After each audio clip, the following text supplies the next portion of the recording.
NBC News World Headquarters in New York, this is NBC Nightly News with Brian Williams.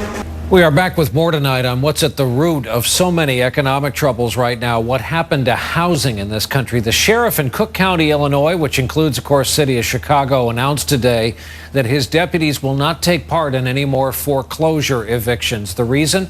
Too many evictions are happening to people whose landlords are being foreclosed on, even though the tenants are paying the rent.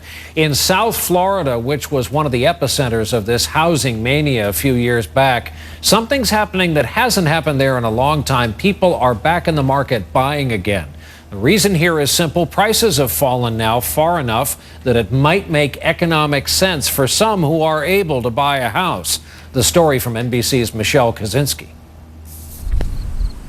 In a sea of foreclosures. This month, we have 2,450. There's a growing wave. I love this bathroom. Of something folks haven't seen here for years. Affordability. A home like this for $250,000, now it's 1/5 the price it was just a few years ago. It's now $55,000. This one, $52,000. 4 bedrooms, low 80s. This house still smells brand new. It's never been lived in. The bank took it over from the builder.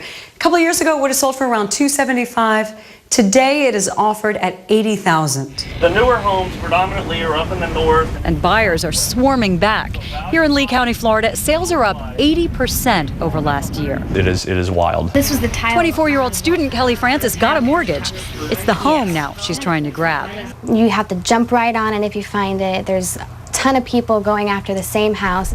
People are paying cash. Insurance agent Larry Cheeseborough has been outbid 14 times, but is optimistic. Very excited. I've been waiting a long time for my piece of American pie. Across the country, the average price of a house has dropped nearly 5% from a year ago.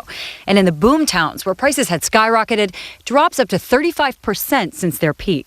The Kenyans finally sold their Connecticut home and bid on this one sight unseen, $96,000. It was $295,000. I love this house. I can't stop saying that. I do. It's twice the square footage. It's twice the house. And I'm in Florida.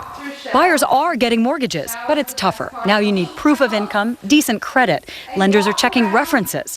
And zero down is mostly a thing of the past.